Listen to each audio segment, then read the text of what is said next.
हाँ तो दोस्तों देख सकते हैं 2022 का मॉडल है आरटी का। इसका कंडीशन देख सकते हैं आप लोग। इसका ब्लॉक जो है पूरा ब्लास्ट हो चुका है।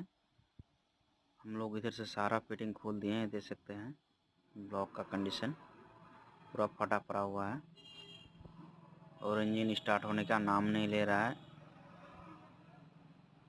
ठीक है,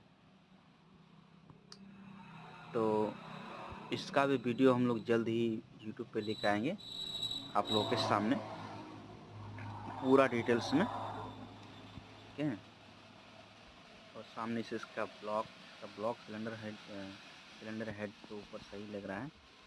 नीचे से आपका ब्लॉक देख सकते हैं एल्युमिनियम का होता है।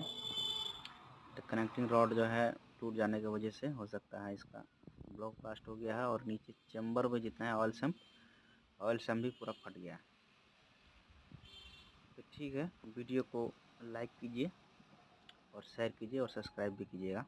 Thank you.